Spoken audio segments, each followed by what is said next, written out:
Good morning. Chag Sameach, everybody. Thanks for coming. Please help yourself to breakfast, sponsored this morning all throughout the week by Ellen Schiff Meyer and Lisa Gubin to commemorate the yahrzeit of their father, Edward Muskin, Avram Shmuel ben Chaim Yoel, whose yahrzeit is commemorated. Actually, it's on Iyar, which of course is the day of the independence of the state of Israel.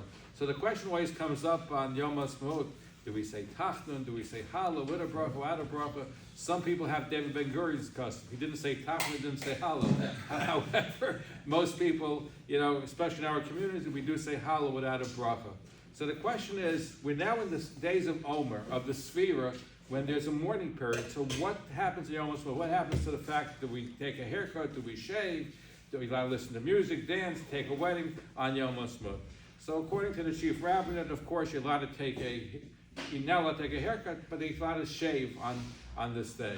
So Rabbi Yosef Riemann has a very interesting analysis of why the laws of mourning wouldn't be observed on Yom Haatzmaut. He says that the main reason why people died was 24 students of Rabbi Akiva. They were fighting in the Bar Kokhba revolt, and there was no unity among them, so therefore they died.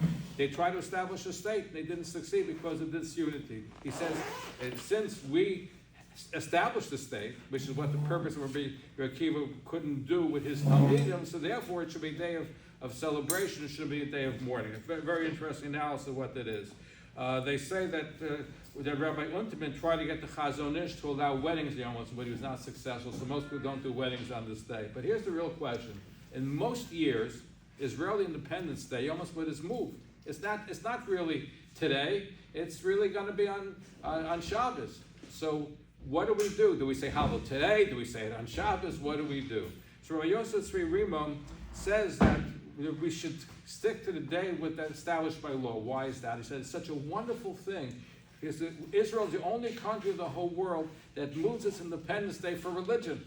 That's what it does. The reason why it's moved, it shouldn't desecrate Shabbos. So that's a wonderful thing. So therefore, we should celebrate Yom Haatzmaut as enshrined by law. And whatever day that's it's been moved to should be celebrated. From what I understand, Rabbi Herschel Shefti's University would celebrate it on the actual day itself. He says we're in the diaspora, so we don't have to worry about Chilul Shabbos. So he basically says you should do it on Shabbos itself. I conclude, but there is a biblical basis for Yom Haatzmaut. We know that Pesach, embodied in Pesach, is all the days, all the festival days. Many people are aware of that we have an egg on the Seder night. Why do we have an egg on the Seder table? One of the reasons why is that the first night of Pesach is also the first night of Tisha B'Av. It's the night of Tisha B'Av. There's a correspondence. The Aleph, and it's under the Atbash system where you take the first letter of the Torah and match with the last letter of the Torah goes backwards. So Aleph, Tisha B'Av. So the first night of Pesach is Tisha B'Av. The second night corresponds to the letter Shin, which is Shavuos. So what was the second night this year? The second night was Sunday night. Sunday is going to be Shavuos. You take the third day, you go backwards. The third day is Rosh Hashanah. The fourth day is Daled, responds to Kuf, which is Kriyas Torah, which is Simchas Torah.